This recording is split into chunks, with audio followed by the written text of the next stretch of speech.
하나님 말씀을 함께 보겠습니다. 로마서 15장 30절로 33절이 되겠습니다. 우리 다 같이 함께 우리 하나님 말씀을 읽겠습니다. 시작.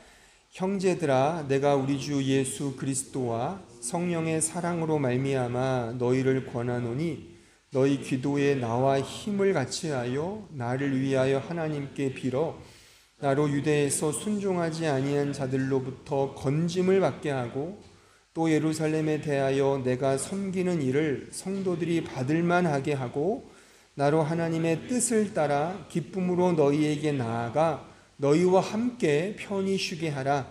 평강의 하나님께서 너희 모든 사람과 함께 계실지어다. 아멘. 비가 아주 시원하게 내립니다. 여러분들은 그 조삼모사라는 고사성어를 아십니까? 조삼모사, 즉 아침에는 3개, 저녁에는 4개라는 그런 뜻을 가진 한자 성어입니다. 이 고사성어는 눈앞에 보이는 차이에 급급하여 결과가 같은데도 불구하고 그것을 알아보지 못하는 그런 어리석은 상황을 비유적으로 비꼬아서 표현하는 고사가 이 조삼모사입니다.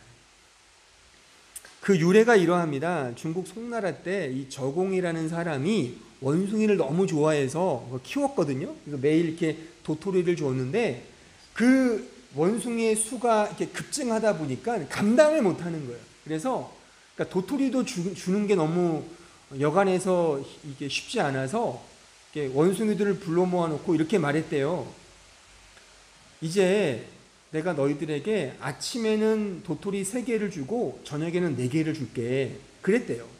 그러니까 이 원숭이들이 그걸 알아들었는지 막 불평을 하면서 막 씩씩거리면서 안 돼요 막 그랬대요. 그래서 이 저공이라는 사람이 그렇게 말했대요. 그러면 아침에는 4개, 저녁에는 3개를 줄게. 그랬대요. 그러니까 원숭이들이 좋아요. 그리고서 돌아갔다는 그런 누가 만든 이야기겠지만 이런 이야기를 유래로 하여 조삼모사라는 이 고사가 생겼다고 합니다. 그러니까 이 미련하고 어리석은 원숭이들 혹은 이렇게 차이만 눈에 보이는 것만 보고 그 결과가 같음에도 불구하고 알아채지 못하는 그 인간의 어리석음과 아둔함을 비꼬는 이 고사가 바로 조삼모사인 것입니다. 저는 지금 우리가 이 로마서 이 말씀을 가지고 기도에 대해서 배우고 있지 않습니까? 제가 이 기도에 대해서 말씀을 준비하고 묵상하면서 떠올랐던 고사성어가 이 조삼모사였어요. 그러니까 인간의 그 어리석음, 그러니까 이런 거죠. 하나님은 이미 우리에게 모든 복을 다 주셨다고 하는데 우리 인간은, 신자는 하나님의 그 약속과 언약은 모른 채 그냥 눈에 보이는 당장 그 하나님의 복이 내 손아귀에 보이지 않으니까 불평하고 불만을 토로하며 씩씩거리는 그런 우리 신자, 우리의 나약하고 어리석은 상황, 그 인간의 죄성을 느끼고 또한 자각하게 되어 이 고사성어가 떠올랐던 것입니다. 거듭 강조하지만 성경은 하나님께서 우리에게 이미 모든 것들을 다 주셨다고 합니다. 근데 우리는 그걸 믿지 못하고 매 순간 불평하는 삶을 반복적으로 살고 있지 않습니까? 하나님은 하늘에 더 큰 복을 주신다고 이미 창세전에 약속하셨음에도 불구하고 우리는 여전히 이 땅에 눈에 보이는 썩어져 갈 것들, 이것들을 위해 동분서주하고 있지 않느냐 그겁니다. 그래서 우리는 항상 우리의 기도 속에 항상 눈에 보이는 것에 천착하고 매몰되어 그것만을 위해 우리는 기도하고 있지 않냐 그겁니다. 이게 말하자면 조삼모사에 등장하는 그 어리석은 원숭이와 다를 게 뭐가 있냐 말입니다. 근데 보세요. 그런데 그럼에도 불구하고 하나님은 그런 우리를 여전히 사랑하사 눈에 보이지 않는 하늘의 복을 우리의 선물로 안겨주신다는 거예요. 우리의 것이 되게 하시기 위하여, 그 하늘의 복이 우리의 복이 되게 하시기 위하여 그렇게 일하시고 계신다는 겁니다. 어떻게 해요? 기도를 통하여. 그러니까 여기서의 기도는 하나님이 우리로 하여금 기도하게 하신다는 겁니다.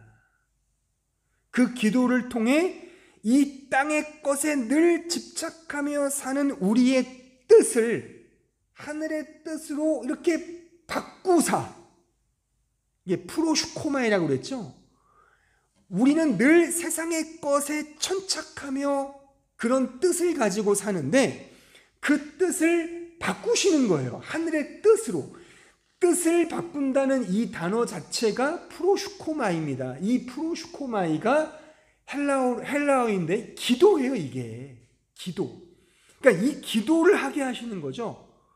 그 뜻을 바꾸게 하시는 기도를 하게 하신다. 하나님이에요.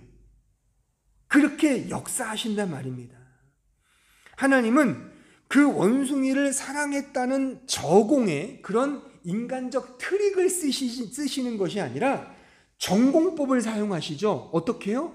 오직 사랑과 오직 은혜로 우리에게 맞추셔서 역사하십니다. 그것이 말하자면 기도를 통해 역사하신다는 거예요.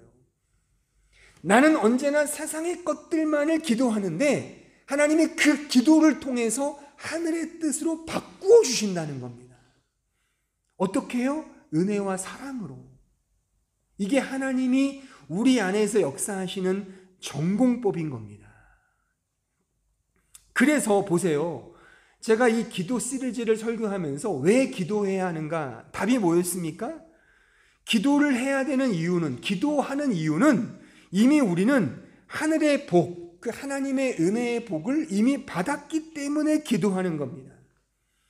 그 복을 주시는 분은 하나님인 거예요. 그러니까 기도는 내 편에서 행하는 행위가 그 시작점이 아니라 하나님께서 복을 주셨기 때문에 기도가 격발되는 거거든요. 그러니까 그 기도의 시작점은 하나님인 겁니다. 또한 어떻게 기도해야 한다 했습니까? 믿음으로 기도한다 했습니다. 인간적 열심이나 노력이나 수고와 헌신, 내 편에서의 어떤 인과응보적 차원에서의 치성과 희생이 아닌 하나님이 우리를 사랑하시는 그 믿음, 그 사랑하시는 믿음이 기도의 근거이며 방법이며 방편이며 방식인 겁니다. 그래서 기도자는 그 기도를 함에 있어서 당당함과 배짱과 심지어 뻔뻔스러움으로 들이댈 수 있다, 제가 말씀을 드린 거예요. 심지어. 그리고 기도는 사실 우리가 원하고 바라는 그 뜻을 구하는 게 아닌 하나님의 그 뜻, 하늘의 뜻을 이루어지는 소원이 기도이기 때문에 그 뜻으로 바꾸어 주신단 말입니다. 프로슈코마이, 기도. 그렇게 우리 안에서 그렇게 역사하셔서 하늘의 뜻으로 바꾸시는 그 과정과 시간이 바로 기도의 과정이며 기도의 시간인 것입니다. 이런 맥락에서 보면 기도는 사실 우리에게 원인과 근거가 있지 않죠. 하나님에게 있단 말입니다. 그래서 기도 응답이라는 말 자체는 성립이 안 돼요. 이미 하나님이 기도 응답을 해 주시기로 작정하셨거든요. 그걸 우리는 말하자면 채권자의 입장에서 그래요, 주님, 주시기로 한 그 복 주세요 라고 말하는 게 기도라 그겁니다.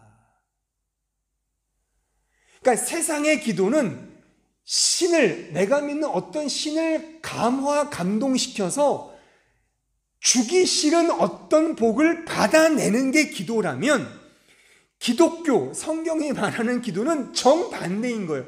하나님이 주시기로 이미 작정을 하셨는데 내가 그걸 원하지 않아요. 그래서 나에게 찾아와서 이게 너에게 진짜 필요한 건 이거야. 이거를 구해봐라고 내 뜻을 프로슈코마이 바꾸셔서 기어코 그 하나님이 정한 복을 받게 해주시는 거. 그러니까 기도의 근거이며 원인이며 그 중심에는 인간의 노력과 치성이 서 있는 것이 아니라 하나님의 사랑과 은혜가 서 있단 말입니다. 그래서 우리 기도자는 그 기도를 통해 하나님의 사랑과 은혜를 더 깊이 깨닫고 누리는 것이 기도인 겁니다. 그래서 기도를 전통적으로 우리 신학에서 기도를 뭐라 그러냐면 은혜의 수단이라고 그러는 거예요. 전통적으로 제가 말하는 게 아니에요.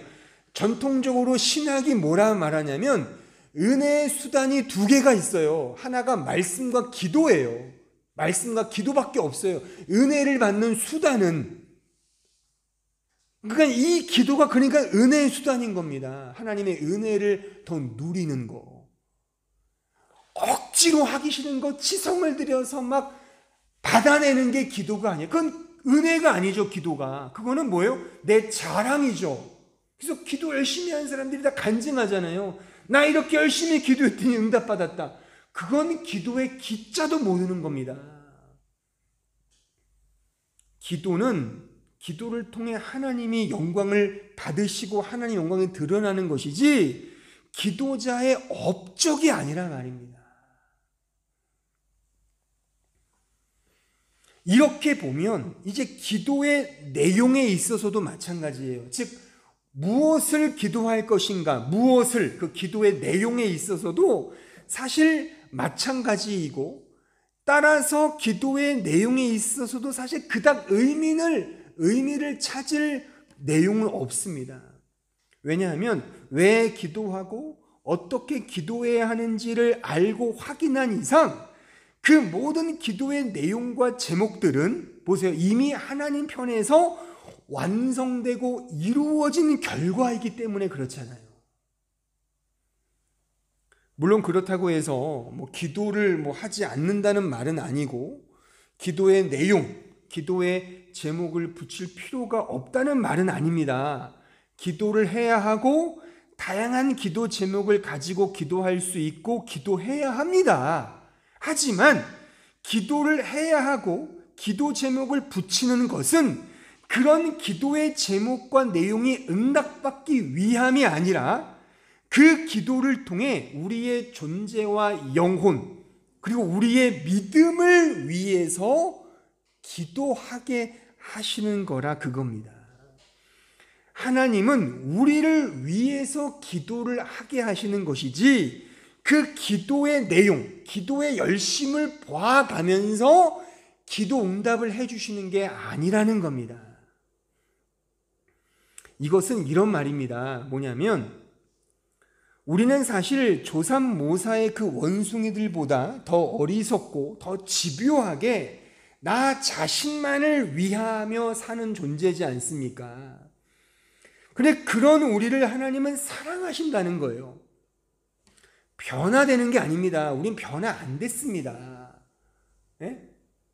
한번 다 물어볼까요? 변화되셨어요, 여러분들? 그 성질머리 어디 가요?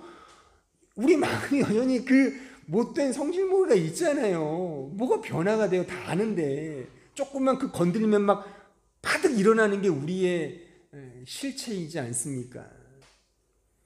근데 그런 우리를 하나님이 사랑하신다는 겁니다. 근데 그 사랑의 가치가 얼마나 큰지를 알게 하시기 위해 주신 게 기도다 그겁니다. 하나님은 그 기도를 통해 이 세상의 것을 구하는 차원에 머무는 우리가 하늘의 차원, 그 은혜, 그 사랑을 알게 하시고 기도의 내용을 넘어서서 오직 기도의 대상이신 하나님 아버지만을 오롯이 바라보도록 인도하신다는 사실입니다. 이것이 기도의 본질인 거예요. 다시 말합니다. 하나님은 기도를 통해 이 세상의 것에 늘 집착하며 살아가는 우리를 그 하늘의 차원, 그 하나님의 은혜, 그 사랑의 뜻으로 바꾸사 심지어 기도의 내용조차도 넘어서서 그 기도의 대상이신 하나님만을 오롯이 의지하게 만드시는 그 방식이 바로 기도라고 하는 거예요. 그래서 기도의 본질이 이겁니다. 지금 설명한 이 진술을 요 성경의 한 에피소드로 제가 한번 설명해 볼게요. 자, 사무엘상 2장으로 가볼게요. 우리가 잘 아는 기도가 등장하고 있거든요. 자, 한번 보겠습니다. 1절. 한나가 기도하여 이르되 내 마음이 여호와로 말미암아 즐거워하며 내 뿔이 여호와로 말미암아 높아졌으며 내 입이 내 원수들을 향하여 크게 열렸으니 이는 내가 주의 구원으로 말미암아 기뻐함이니이다. 여호와와 같이 거룩하신 이가 없으시니 이는 주밖에 다른 이가 없고 우리 하나님 같은 반석도 없으심이니이다. 심히 교만한 말을 다시 하지 말 것이며 오만한 말을 너희 입에서 내지 말지어다. 여호와는 지식의 하나님이시라 행동을 달아보시느니라. 용사의 활을 꺾이고 넘어진 자는 힘으로 띠를 띠도다. 풍족하던 자들은 양식을 위하여 품을 팔고 줄이던 자들은 다시 줄이지 아니하도다. 전에 임신하지 못하던 자는 7을 낳았고 많은 자녀를 둔 자는 쇠약하도다. 여호와는 죽이기도 하시고 살리기도 하시며 스올에 내리기도 하시고 거기에서 올리기도 하시는도다. 여호와는 가난하게도 하시고 부하게도 하시며 낮추기도 하시고 높이기도 하시는도다. 가난한 자를 진토에서 일으키시며 빈궁한 자를 거름더미에서 올리사 귀족들과 함께 앉게 하시며 영광의 자리를 차지하게 하시는도다. 땅의 기둥들은 여호와의 것이라 여호와께서 세계를 그것들 위에 세우셨도다. 우리가 잘 아는 한나의 기도이죠. 자, 잘 보세요. 한나는 우리가 알듯이 자식이 없어서 괴로워하던 여자였어요. 그러니까 이 당시에 자식을 못 낳는 여인은 인간 취급을 받을 수 없는 그런 존재였습니다. 그래서 요 2장 앞장에 보면 한나가 그래서 인간적인 마음으로 열심히 기도를 해요. 자식 달라고. 그래서인지는 모르겠지만 하나님께서 떡두꺼비 같은 아들 하나를 낳게 하십니다. 그가 누구죠? 사무엘입니다. 사무엘. 그리고 나서 한 기도의 내용이 이거라 말입니다. 자, 이제 이 말씀을 해석해 드리면 잘 들으세요. 어디서 이런 해석을 들으셨는지 모르겠지만 한나의 기도는 우리가 이 한나라는 한 사람의 기도를 본받아야 한다는 차원에 주신 이야기가 아닙니다. 한나의 기도의 내용이 무엇인지를 가르쳐 주시기 위해서 주신 말씀이거든요. 한나라는 이 여인은 우리와 방불한 별 차이 없는 그냥 전향의 한 여인에 불과합니다. 그러니까 자신의 필요를 위하여 인간적 차원에서 기도를 했어요. 아들 달라고. 그래서 하나님이 그 기도에 응답을 해 주셨어요. 그거는 기도 응답의 진의가 아닙니다. 근데 그 과정 속에서 보세요. 한나가 그렇게 인간적으로 기도했지만 그런 인간적 기도가 나쁘다, 좋지 않다의 말이 아니에요. 지금 제 이 설교의 핵심은.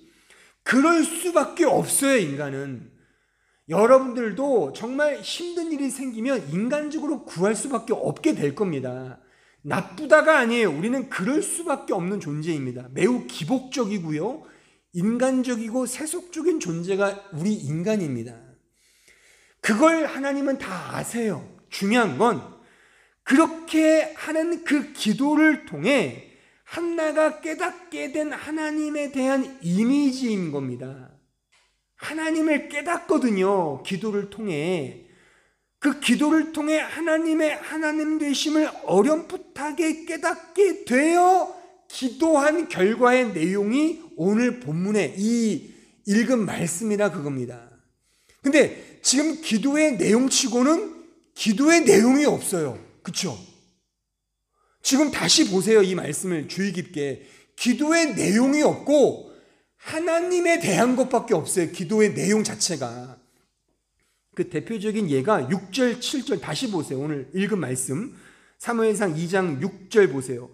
여호와는 죽이기도 하시고 살리기도 하시며 스올, 지옥이거든요 이게. 저 음부, 지옥에 내리게도 하시고, 그러니까 심판하게도 하시고 거기에서 올리기도 하시고, 여호와는 가난하게도 하시고 부하게도 하시며 낮추기도 하시고 높이기도 하시는도다.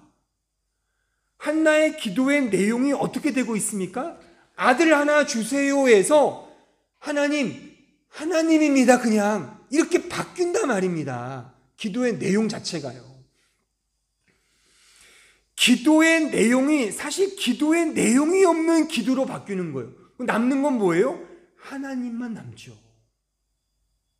이해가 되십니까? 그러니까 한나는 기도를 통해 하나님을 경험한 겁니다. 원래 우리는 다 이렇게 기도하잖아요. 기도의 내용이 이거예요. 하나님, 나 좀 살려주세요. 하나님, 나 좀 부자 되게 해주세요. 하나님, 나를 좀 높여주세요. 하나님, 나 좀 잘 먹고 잘 살게 해주세요. 나 합격하게 해주세요. 나 직장 얻게 해주세요. 저 대학에 입학시켜주세요. 연봉 좀 왕땅 좀 주세요. 내가 산 땅값 좀 오르게 해주세요. 이게 기도의 내용인데 한나의 기도는 그런 내용이 없어요. 그냥 하나님은 그냥 그 내용이라는 게 주시기도 하시고 거둬가기도 하시죠. 하나님이니까. 그 기도의 내용이 기도의 대상이신 하나님으로 바뀌고 있다는 사실입니다. 기도를 통해 하나님을 만난 겁니다. 이게 기도의 본질입니다. 기도의 본질은 기도의 내용이나 형식이나 형태나 어떤 식의 방법이나 정도 등이 아닙니다. 심지어 기도자의 열렬한 열심, 노력, 수고, 희생 이런 거 아닙니다. 기도의 본질은 기도의 대상이신 하나님입니다. 하나님을 만나는 겁니다. 따라서 기도의 내용조차도 무엇을 기도할 것인가의 그 기도의 내용조차도 하나님으로 가는 거예요. 이거를 로마서의 이 말씀의 용어로 말하면 뭐예요? 하나님에게 간다는 게 결국 복음으로 간다 그거예요. 그래서 기도의 내용은 복음인 겁니다. 하나님의 복음을 더 알고 더 깨닫고 더 누리는 차원 외에 기도의 내용은 없는 겁니다. 그래서 기도는 복음인 거예요. 복음적이어야 하는 겁니다. 하늘의 복, 예수 그리스도, 그 십자가 복음만이 우리의 기도의 내용이어야 하는 겁니다. 오늘 읽은 로마서 15장 본문에 보면 사도 바울의 세 가지 기도 제목이 등장하고 있어요. 자, 오늘 본문 다시 보세요.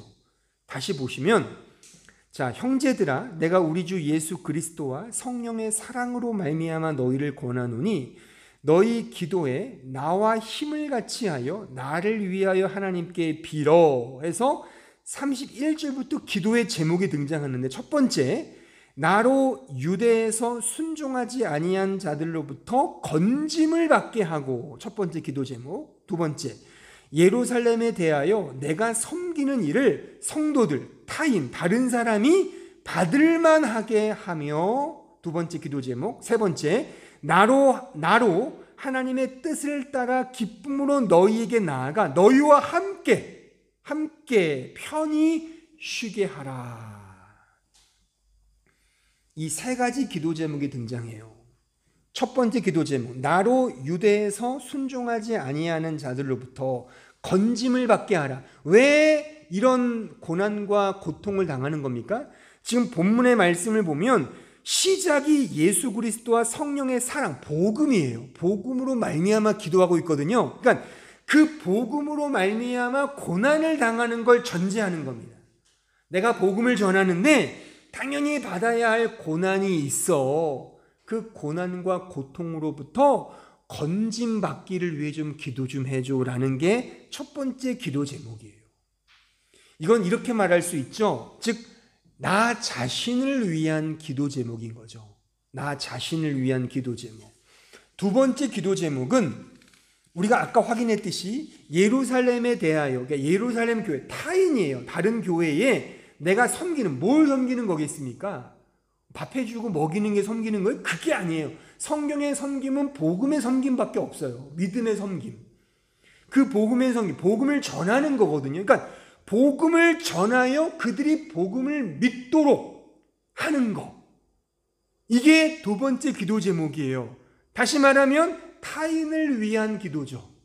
타인을 위한, 복음 안에서의 타인을 위한 기도.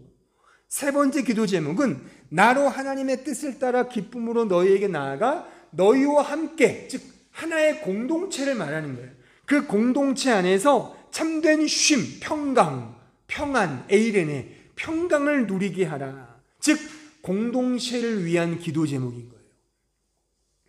오늘은 첫 번째 기도 제목에 중점을 두고 제가 설교를 할 건데, 중요한 것, 이 세 가지 기도 제목을 관통하는 핵심 키워드가 뭐죠? 복음이에요. 하나님. 그 복음 안에서 자기 자신을 위한 기도, 복음 안에서 타인을 위한 기도, 복음 안에서 공동체, 교회를 위한 기도인 것입니다. 기도의 내용은 복음밖에 없습니다. 나 개인이 하나님을 만나서 그 복음에 대한 간구함을 갖도록 하는 게 첫 번째, 나 자신을 위한 기도 제목인 겁니다. 타인도 마찬가지고, 내가 타인에게 사랑을 흘려주고 사랑을 베푼다는 건 뭐예요? 복음을 준다는 겁니다. 다음 주에 이 부분은 제가 강조할 건데, 복음 없는 사랑은 그래서 사랑이 아닌 겁니다. 정말 사랑한다면 복음을 전하는 거예요. 예수 그리스도를 전하는 거예요. 이게 진짜 사랑입니다. 그리고 공동체를 위한 것도 복음이에요. 그 복음 안에서 주어지는 진정한 에이레네가 그 공동체, 그 공동체는 가정일 수도 있고 교회일 수도 있고 어떤 식의 그룹, 그런 단체, 기관, 사회, 그런 안에서 진정한 평화는 핵무기가 있어서 평화가 이루어지는 게 아닙니다. 군사력이 세야지만 그 샬롬이 임하는 게 아닙니다. 진정한 평화는 복음입니다. 복음 안에서만이 진정한 에이렌의 평화가 깃든다는 게 성경에서 말하는 복음에 대한 메시지이고, 이것이 우리가 간구해야 할 기도의 제목인 것입니다. 특별히 오늘은 우리 자신을 위해 기도할 때 내 자신을 위한 기도 제목은 복음이어야 해요. 내가 늘 복음으로 살게 해 주십시오의 기도가 돼야 되는 거예요. 근데 오늘 본문에 의하면 복음으로 살게 해 주세요 정도만이 아니죠. 이미 이거는 기정사실이고 복음으로 사니까 당하는 고난이 있는 거죠. 그 고난으로부터 건져주소서가 기도 제목인 거예요. 그러니까 지금 사도는 복음적 삶은 그냥 기정사실로 전제해 놓고, 당연히 복음으로 살면 핍박과 연난과 고난과 고통을 겪게 되는데 나를 위해 좀 기도해 줘. 그런 고통으로부터 참고 인내하고 복음에 흔들리지 않도록 나를 위해 좀 기도해 줘가 사도 바울의 기도 제목이었다는 겁니다. 또 이것이 우리의 기도 제목이 돼야 하는 것입니다. 복음을 통해 당하는 고난 속에서 그 고난을 잘 이겨내도록 고백하는 것, 이게 기도 제목인 거예요. 자, 이렇게 보면 여러분들은 과연 이런 식의 기도를 하고 계십니까? 단순히 복음적인 삶을 살겠다 정도만이 아니라 당연히 규정사실이고 복음으로 사니까 더 많은 유혹과 더 많은 핍박이 와요. 여러분들, 복음으로 살면 반드시 갈등이 있어요. 복음으로 살면 반드시 어려움이 촉발됩니다. 복음으로 살면 반드시 근심과 절망이 찾아옵니다. 그걸 위해 기도하는 겁니다. 그러한 절망과 갈등 속에서도 잘 버티고 또 버티고, 그러한 어려움 속에서도 꿋꿋하게 복음적으로 살도록 좀 기도해 주세요. 이것이 우리 신자의 첫 번째 기도 제목이며 우리 자신을 위한 유일한 기도 제목이어야 하는 것입니다. 이것은 단순히 복음 때문에 더 많이 양보하고, 복음 때문에 손해를 보고, 복음 때문에 희생하며, 복음 때문에 아파하는 것을 전제하는데, 단순히 이러한 손해와 희생이 내가 그렇게 희생하고 손해를 보았으니 이제 보상해 주세요가 기도 제목이라는 게 아니에요. 그 반대를 지금 제가 말하는 거예요. 희생을 하고 손해를 보는 그 본질 속에는 여전히 그 손해를 보고 싶지 않은, 여전히 희생을 보고 싶지 않은 자기 의를 추구하는 자기 사랑이 깃들고 있는 그 악마적 기질이 내 안에 도사리고 있음을 사실 전제하는 거 아닙니까? 아예 희생이 아니면, 그러니까 희생적인 일이 희생적인 것으로 감지가 안 되면 희생이라고 말할 수 있을까요? 손해라는 것이 손해라고 감지가 안 되면 손해일 수 없는 것처럼, 내가 손해를 보았어, 희생을 보았어 라고 하는 것은 이미 자기 사랑을 근거하고 있잖아요. 그렇잖아요. 그럼 보세요. 내가 타인을 위해 100만 원을 쓰는 것과 내 자식을 위해 100만 원을 쓰는 것과는 전혀 다릅니다.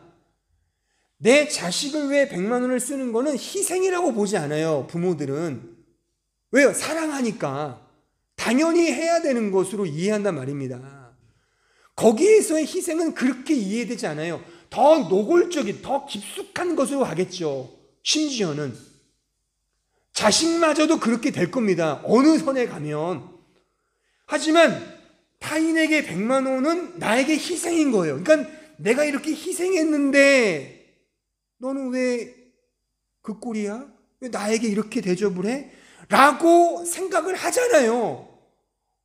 그게 그만큼의 희생이란 말입니다. 그러니까 우리가 누구를 위해 희생하고 복음 때문에 고난을 당한다는 것은 역으로 말하면 여전히 내가 살아있다는 증거거든요. 그러니까 그 손해를 보고 희생을 본다는 것은 결국에 난 역시 죄인 맞구나를 깨닫는 영적 자각으로 나를 이끈단 말입니다.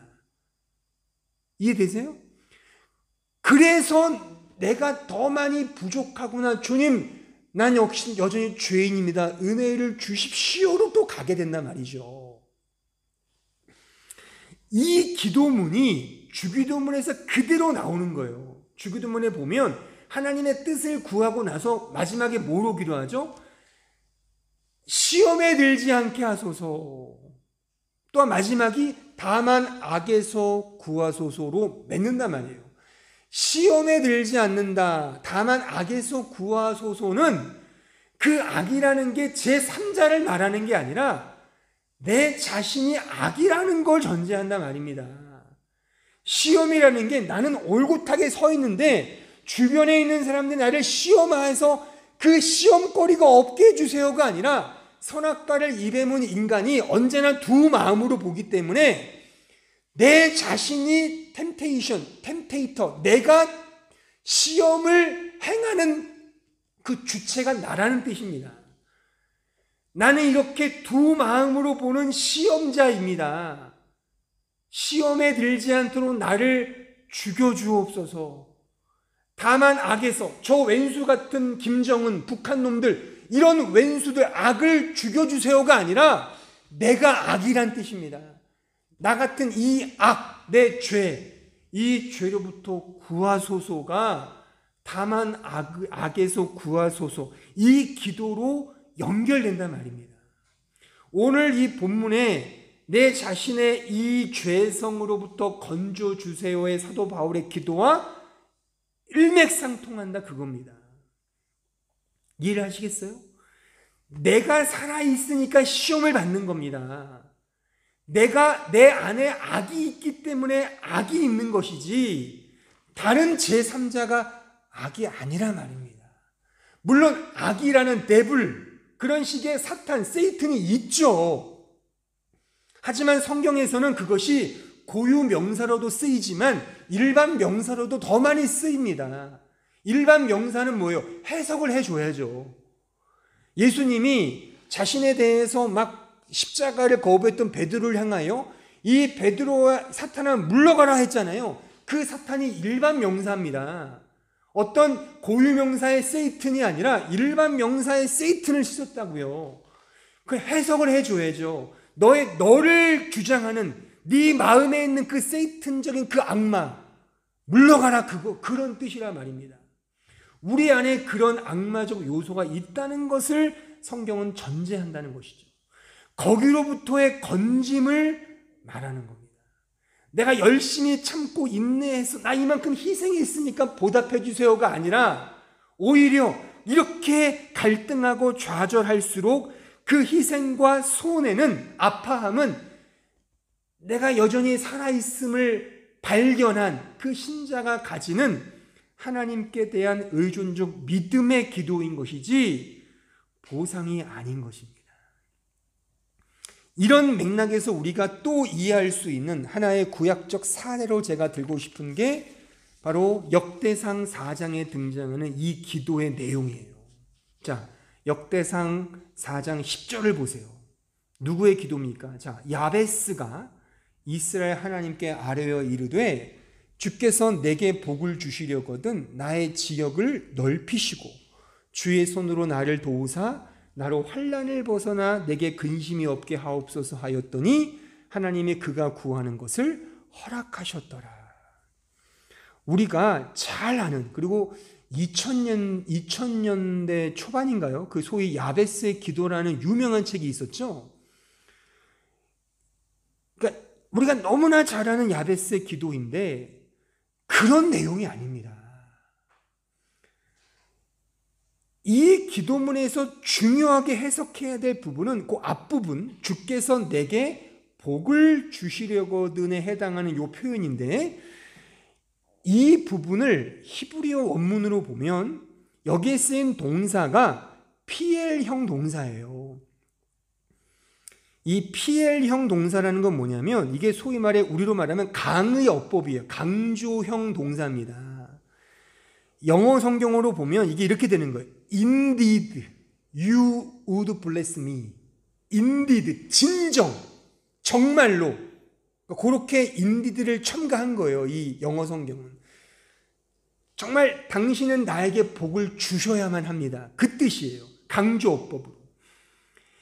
주께서 내게 진짜 주시기로 하셨죠? 그거 복 주세요. 진정 주실 줄로 믿습니다. 진짜 주셔야 합니다. 이런 어감이 요 표현이에요. 진짜 주시는 그 복. 요게 PL형으로 쓰였고요. 그리고 나머지 동사는, 이 본문에 쓰인 나머지 동사들은 컨정션, 다 종속 접속사형의 문장들이에요. 그러니까 중요한 게 다 그 주체를 설명하는 종속 문장이라 말이죠. 그 종속절 문장 중에서 중요한 그 동사가 두 개인데, 하나가 나의 지역을 넓히시고와 마지막에 기록된 하나님이 그 구하는 것을 허락하셨다, 주셨다의 동사예요. 요 넓히신다와 허락하셨다의 동사는 히필형 동사예요. 히필형 동사는 뭐냐면 사역형 동사, 하게 하는 동사. 그러니까 하나님이 그렇게 하게 하실 수밖에 없는 거. 나의 지역을 넓히실 수밖에 없어요, 하나님은. 또한 나에게 복을 주실 수밖에 없는 거예요. 하나님은 그렇게 행하실 수밖에 없는, 그렇게 사역하시는, 이거는 하나님이 어떤 힘에 의해 끌려간다는 걸 의미하는 게 아니라 히필형 동사가 쓰이는 그 문장들은 대체적으로 하나님이 그렇게 하실 필요가 없는데 하실 수밖에 없도록 자신을 매이게 하신 하나님의 우리를 향한 사랑과 은혜를 나타내실 때 이런 히필형 동사를 쓰신단 말이죠. 그렇게 은혜와 사랑에 결속시키시는 하나님의 그 의지를 표현할 때 히필형 동사를 쓴단 말입니다. 따라서 또한 여기서 지경을 지역을 넓혀줘의 지경은 땅을 의미해요. 국경, 땅. 성경에서의 땅은 하나님의 나라를 모형하고 상징합니다. 그 나라로 번역된 헬라어 단어가 바실레이아죠. 바실레이아는 통치를 의미하는 거예요. 따라서 지역을 넓혀주세요라는 뜻은 하나님 나를 통치해 주세요라는 뜻입니다. 그러니까 보세요. 야베스의 기도는 나에게 땅을 주세요. 땅 따먹게 할 때 땅을 주세요. 그런 기도 아닙니다. 예전에 제가 어떤 신방 가니까 이 말씀을 이제 근거로 주님께서 저에게 그 말씀을 주셨어요 하면서 무슨 말씀 주셨나니까 요 말씀을 인용해서 어느 성도가 그랬더라고요. 그 말씀을 연초에 주셨는데 그래서 올해는 좀 아파트를 하나 좀 장만해 볼까 생각합니다. 제가 그래서 2시간 동안 신방을 했어요. 그거 아니라고. 그거 아니에요. 근데 이미 꽂혔기 때문에 변함이 없어요. 기어코 샀어요.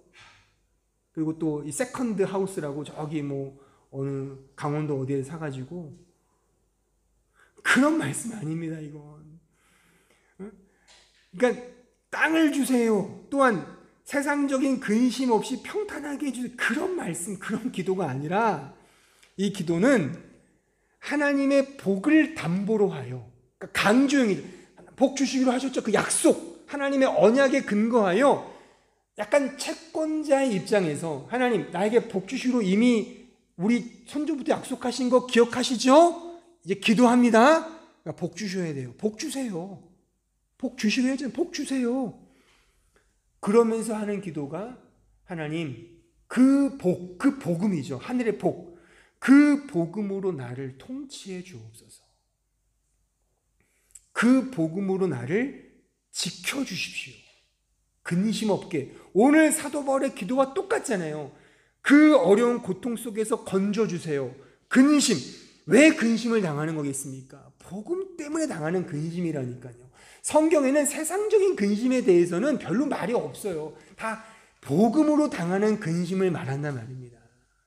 그런 근심 속에서 나를 건져주시고 진정한 샬롬, 진정한 에이레네 그 평강을 얻게 해주십시오. 복음으로 나를 지켜주세요라는 기도가 야베스의 기도인 겁니다. 하나님의 복음의 통치는 우리의 존재와 삶 전체가 오직 복음으로 채워지며 근거되어져야 한다는 사실을 전제하는 겁니다. 그러니까 복음적 삶은 신자 인생 그 자체를 의미하는 것이고 그러하기에 복음적으로 산다는 것은 내 자신을 근거하며 살았던 나의 존재 가치의 꺾임과 단절과 거절과 거기서 찾아오는 근심과 절망을 또한 전제하는 거죠. 그래서 신자의 기도 속에는 예수님께서 하셨던 그 기도, 십자가상에서 하셨던 그 고백의 기도, 모든 믿음의 선조들이 행했던 그 기도의 내용으로 점철될 수밖에 없습니다. 즉 이런 기도의 내용이죠. 시편 22편 1절 보세요. 내 하나님이여 내 하나님이여 어찌 나를 버리셨나이까? 어찌 나를 멀리하여 돕지 아니하시오며 내 신음소리를 듣지 아니하시나이까? 내 하나님이여 내가 낮에도 부르짖고 밤에도 잠잠하지 아니하오나 응답하지 아니하시나이다. 이런 절망, 영혼의 버려짐을 경험하는 것. 이 버려짐은 역설입니다. 패러독스 역설. 버려짐을 당해야, 진정한 절망을 당해야 믿음이 격발되지 않습니까? 이 모형을 예수께서 십자가상에서 그대로 이 기도를 외치신 거예요. 그래서 엘리 엘리 라마 사박다니를 외치신 게 이런 맥락에서 외치신 겁니다. 우리 신자, 이게 다윗의 고백이잖아요. 다윗의 기도도 마찬가지였다니까요. 왜 나를 버리셨습니까의 그 고백이 진짜 하나님께로 찾아가는 과정이란 말이죠. 왜요? 진정한 절망과 그 근심만이 하나님을 오롯이 의지하는 그 믿음으로 나아가게 하기 때문에 우리의 기도 속에는 이 고백이 당연히 등장할 수밖에 없는 겁니다. 나를 통치해 주소서, 나를 지켜 주소서가 이런 기도인 겁니다. 나에게 힘을 이빠해 주셔서 승리케 해주세요. 그게 아니라 그건 세상의 기도잖아요. 오히려 더 많은 근심과 절망 속에 허덕이게 하시사 이 고백으로 가게 하신단 말입니다. 심지어 이 시편의 22편의 고백은 여기까지 가요. 6절 보세요. 나는 벌레요 사람이 아니라 사람의 비방거리요 백성의 조롱거리이니이다. 나를 보는 자는 다 나를 비웃으며 입술을 삐죽거리고 머리를 흔들며 말하되 그가 여호와께 의탁하니 구원하실 걸, 그를 기뻐하시니 건지실 걸 하나이다. 비방하고 조롱하는 거죠. 이런 비방과 조롱을 예수님이 받으셨고 예수님을 따르는 모든 믿음의 신자가 당해야 하는 과정임을 지금 이 시편 22편이 노래하고 있는 겁니다. 다윗도 그러했고 수많은 믿음의 선조들이 이 길을 걸었고 우리도 걸어야 할 길인 겁니다. 그래서 우리는 기도하는 거예요. 주님 건져 주옵소서. 사도 바울도 이걸 알기에 이 고난 너무 매섭습니다. 너무 힘듭니다.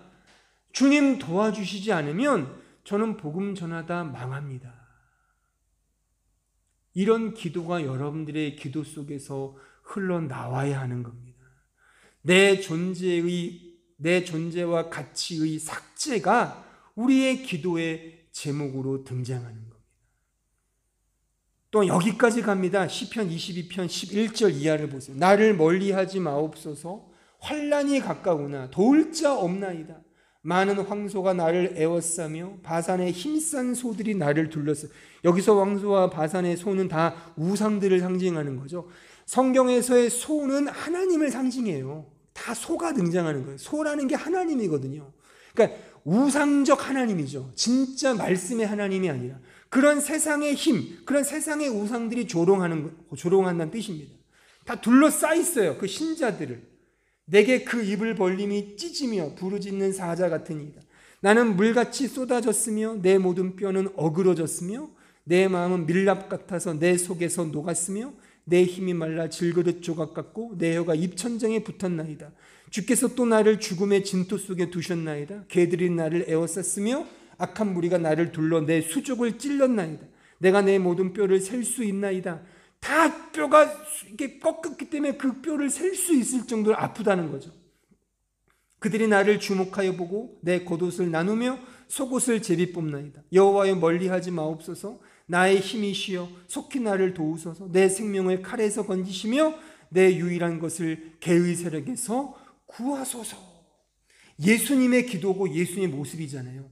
이 모습처럼 다윗도 기도했고 우리의 기도 제목이라 그겁니다.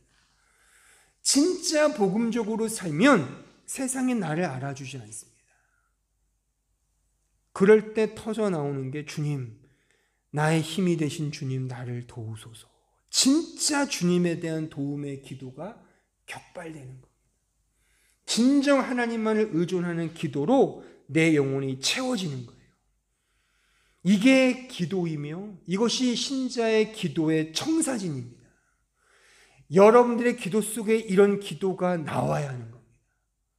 엄밀히 말해서 이런 기도의 내용이 여러분들의 신자됨의 역량이라고 보아도 무방합니다.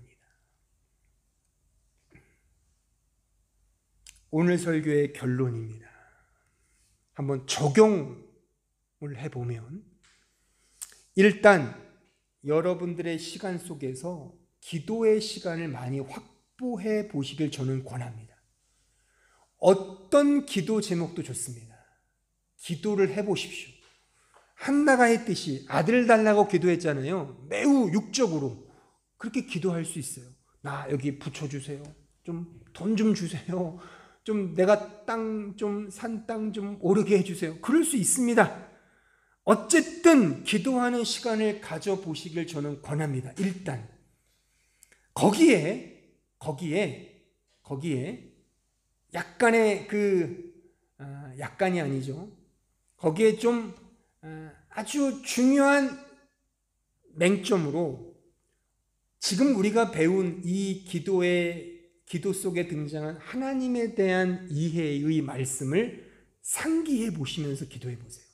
어떤 기도 제목도 좋아요. 기도해 보시되 우리가 지금 배우는 이 로마서 강해 혹은 지금 최근에 한 이 기도에 대한 기도를 통해 드러난 그 하나님의 사랑과 은혜를 활용점정하여 좀 이렇게 그 맹점으로 한번 기도를 해 보시는 그런 기도의 시간을 가져보세요. 그럼 그 기도의 제목이 응답되든 응답되지 않든 여러분들은 반드시 그 기도를 통해 말씀으로 확인된 하나님의 그 사랑과 은혜를 느끼고 경험하게 될 겁니다.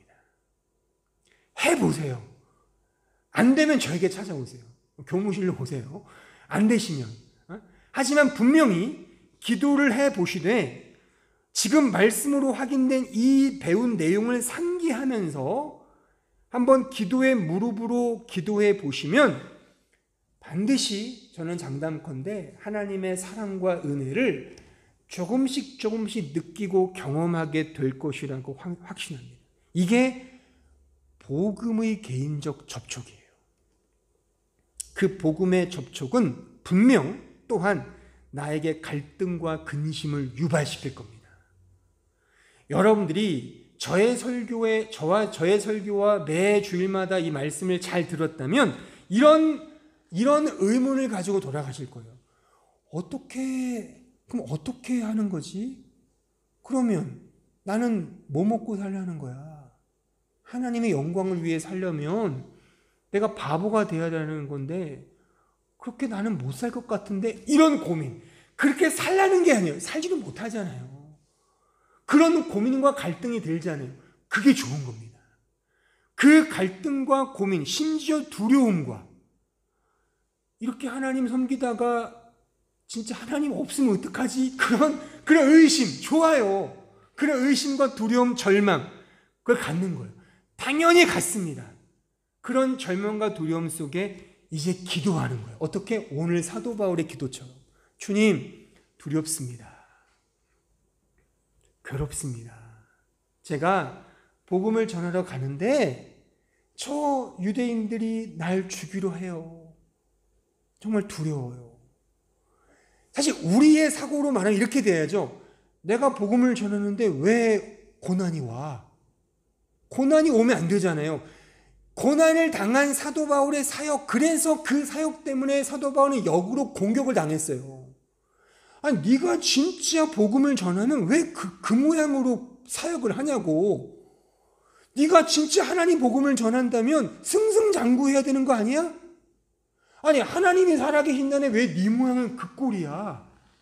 그리고 어떤 학자에 의하면 사도 바울이 육체에 가시가 있다 그러잖아요. 뭐 간질병이든 뭐 눈에 안질이 있든 뭐 그가 또 곱추라는 그런 주장도 있어요. 곱이 등이 굽었다는. 볼품이 없어요. 또 실제 사도 바울이 이렇게 그 초대교회에 그렸던 그의 성화를 보면 거의 대머리였어요. 그래서 이렇게 뭔가 보잘것이 없었어요. 그러니까 몸에 병들이 많았다는 거죠. 그러니까 그런 모습들을 보면은 복음의 덕이 안 되잖아요. 제가 목사인데 후줄구리하고 막 뭔가 좀 이렇게 세상적으로 볼 곳이 없으면 여러분들 저를 존경합니까? 너나 잘해서 하죠. 너나 잘하지 무슨 얼어 죽을 복음 타령이야. 그러니까 그런 취급을 당한 거예요. 그러니까 공격의 빌미가 된 거죠. 사도 바울의 이 삶의 여건이. 또한 초대교회 사역자 다 이런 식의 삶을 살았단 말이죠. 다 개죽음 당하고 막 톱으로 켜 죽이고 사자굴에 들어서 죽이고 막 그랬단 말이죠. 그 자체가 덕이 안 됐어요. 복음에 대한.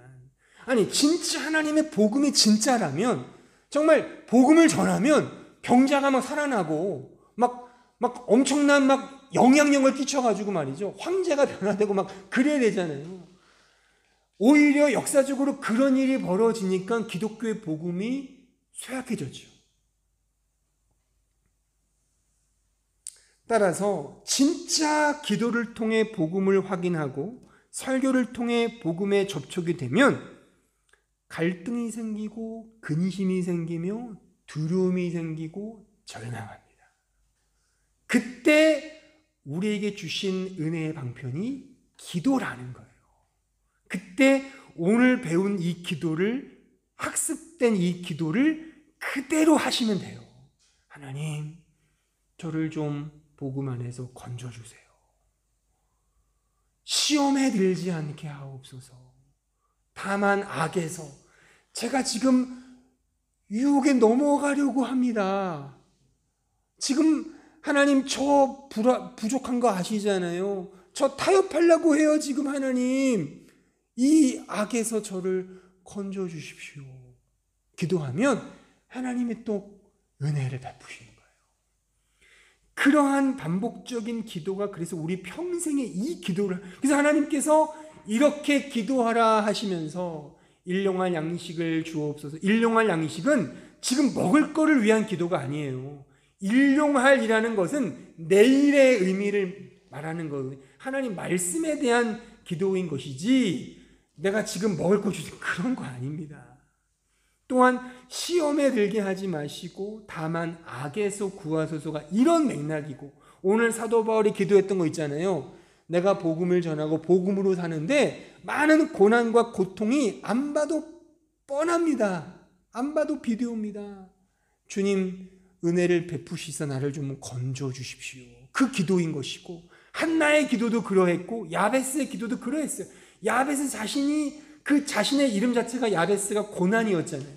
얼마나 어려움 당하는 사람이었겠어요. 그가 그 복음 안에서의 어려움 속에 깨닫습니다. 주님 없으면 안 됩니다. 그러니 복음 안에 나를 통치해 주시고 복음 안에 나를 건져 주소서의 기도가 이 기도였다는 겁니다. 따라서 이 기도를 통해 신자는 고백하게 되는 거예요. 이게 기도 내용의 정석입니다. 주님, 복음 안에 나를 통치해 주시고 복음 안에 나를 건져 주옵소서. 그래서 결국에 이 기도의 맛을 진맛으로 겪었던 많은 믿음의 선조들이 심지어 약간 극단적이지만 주님, 그냥 나를 데려가 주십시오.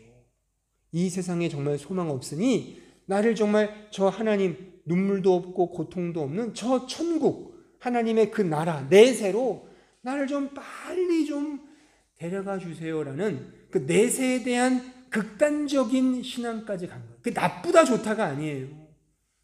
신자가 정말 이 기도의 맛을 경험하면 이 세상에서 빨리 종식을 맺고 진짜 영원한 나라, 그 하나님과 함께하는 그 나라로 가고 싶은 것이 신자의 기도 속에서 정말 언뜻 드러난다는 것입니다.